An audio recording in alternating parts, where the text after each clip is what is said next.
नमस्कार दोस्तों मित्रों, आज हमारी चर्चा सिंह राशि वाले जातकों के लिए रहेगी कि 7 मई को गुरुदेव अस्त हो जाएंगे। 1 मई 2024 को गुरु ने मेष राशि से वृषभ राशि शुक्र की राशि में प्रवेश किया। उसके बारे में हम पहले ही वीडियो आप लोगों को बना चुके हैं, आप उस वीडियो को देखिए। लेकिन यह परिस्थिति सौर मंडल के आधार पर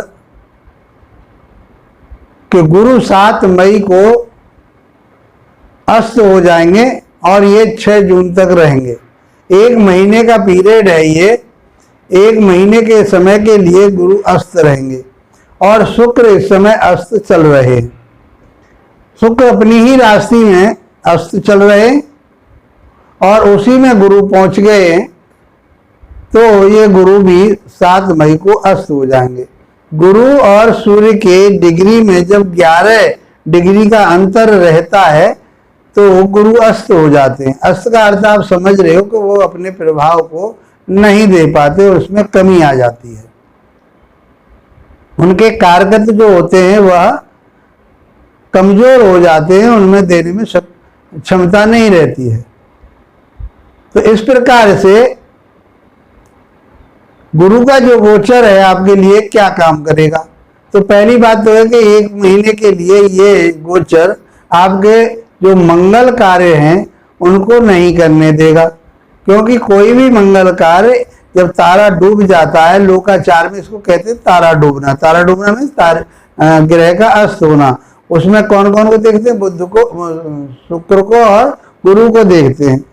तो शुक्र जो है आपके वैभव का कारक है, स्त्री का कारक है। गुरु आपके 5 चीजों का डिपार्टमेंट गुरु के पास है। धन का है, शिक्षा का है, ज्ञान विवेक का है, भाग्य का है, कर्म का है, आपके 11वां भाव लाभ का है, जिसे हम बढ़ोतरी का भाव कहते हैं, उन्नति का भाव कहते हैं, धन का भाव कहते हैं। तो ये 5 जगह के गुरु कारक कहे गए। तो उन 5 जगह के कारकों का अर्थ ये है कि उनमें कमी आएगी, अर्थात 11वें और 12वें का स्वामी कारकत्व होने से फाइनेंशियली परेशानी तो कमजोरी दर्शाता है। तो किस राशि वाले जातक के लिए इसका जो अस्त होना है लाभप्रद रहेगा। लाभप्रद क्या, उसमें कहाँ कितनी कमी रहेगी और कहाँ कहीं कमी इतनी रहेगी कि वो दे नहीं पाएंगे अपना जो प्रभाव है। तो इस बात को समझने के लिए ये गोचर अस्त का गुरु आपके लिए क्या प्रभाव देगा। वैसे तो सिंह राशि वाले जातकों के लिए यह पंचमेश होते हैं और अष्टमेश होते हैं, तो सम माने गए एक तरह से। फिर भी ये शुभ ग्रह हैं तो इन्हें पॉजिटिव में लेते हैं, लेकिन ये अस्त हो गए तो अपनी जो इनके पास क्षमता है धन देने की, संतान की, शिक्षा ज्ञान विवेक की, भाग्य की और आपके कर्म क्षेत्र और बढ़ोतरी की, उसमें कमी रहेगी। और राशि के मुताबिक ये कहाँ चल रहे हैं, तो ये 10वें भाव में चल रहे हैं। तो मैंने बताया कहाँ के, 5वें भाव के और अष्टम भाव के स्वामी। अष्टम भाव के स्वामी कोई ग्रह अच्छा नहीं होता। अब आपके कहाँ परेशानी आएगी? कर्म क्षेत्र में परेशानी आएगी, फाइनेंस में आपके में परेशानी आएगी, उसमें कमी रहेगी। जो आप टारगेट बना करके चल रहे, आप लक्ष्य लेकर के चल रहे हो कि मेरा ये व्यापार इतने दिन चले और इतना मैं कमाऊंगा या इतना मैं लाभ प्राप्त करूंगा, तो उसमें कमी रहेगी। और कमी करने वाले कौन है? आपके राशि के स्वामी सूर्य देवी इनको अस्त करते हैं। सूर्य से ही सारा ब्रह्मांड चल रहा है, उससे ही प्रकाशित होते हैं सभी ग्रह।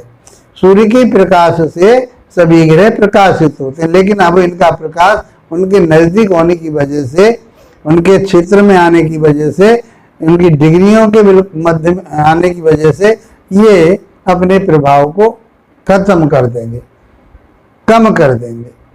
तो 10वें भाव से संबंधित जो भी आपकी डिजायर है, जो भी आपकी मनोकामना है, जो आप चाह रहे हो, चाहे भूमि भवन वाहन लेना चाह रहे हो, अपने अपने परिवार में खूब अच्छा चाह रहे हो, शिक्षा लेनी चाह रहे हो, शेयर मार्केट में पैसा लगाना चाह रहे हो, नौकरी आप बदलना चाह रहे हो या नौकरी के लिए तैयारी कर रहे हो, तो 1 महीने का समय है। 1 महीने के समय में कोई बड़ी बात नहीं है, आप उसमें धैर्य रखें और उसमें, क्योंकि ये इन सारी चीजों में कमी करेंगे, देंगे लेकिन डिले देंगे, मेहनत और परिश्रम से देंगे। तो देखिए बिना परिश्रम के तो कुछ भी नहीं होता। आप ये कहेंगे ग्रहचार बदल गई अब सब कुछ हो जाएगा, तो ऐसा नहीं है। परिश्रम तो हर परिस्थिति में आपको करना पड़ेगा, काम तो करना पड़ेगा। तो परिश्रम से ही कार्य सिद्ध होते हैं।